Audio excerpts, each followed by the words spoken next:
आप सुन रहे हैं कपड़िया से SKR म्यूजिक की प्रस्तुति।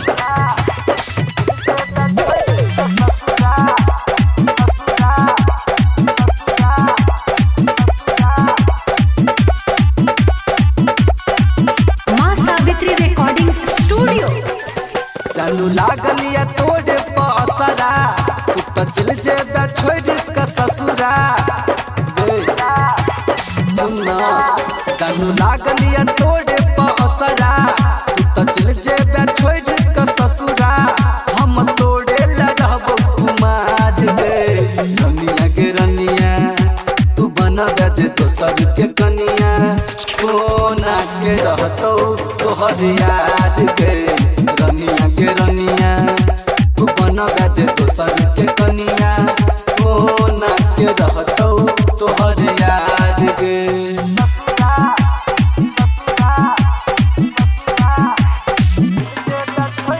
डीजे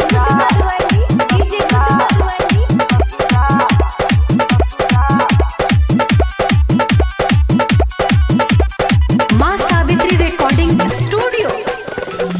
एकरा सा हंसबई बजबई एकरा सा करबई बात तू ही जानू छोड़ देबे त केकरा से करबई मुलाकात। हाँ, एकरा सा हंसबई बजबई एकरा सा करबई बात तू ही जानू छोड़ देबे त केकरा से करबई मुलाकात।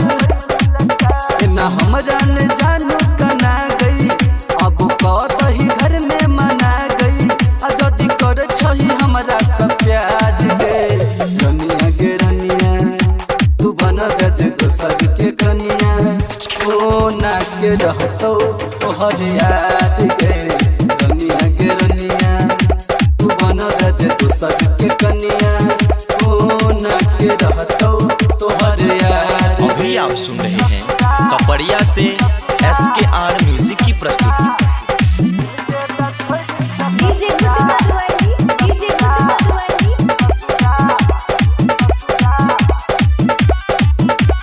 मां सावित्री रिकॉर्डिंग स्टूडियो।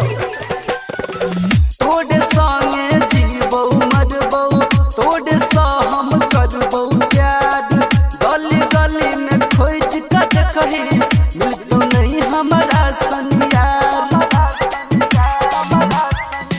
हाँ, तोड़े संगे जीबौ मरबौ तोड़े सा हम करबौ प्यार गली गली में खोज के देखही मिलतो नहीं हमारा सनियार। दिल सुधीर सुमन से लगा के दिल जब ही मुकेश के भुला के हम खोज लेबो अपन कपाट गे रनिया के रनिया तू बना दे दोसर के कनिया कोना के रहतो तोहर याद गे रनिया के रनिया तू बना दे दोसर के कनिया कोना के रहतो तोहर याद गे। कानू लागलिया तोड़े पसरा तू तो चल जेबा छोड़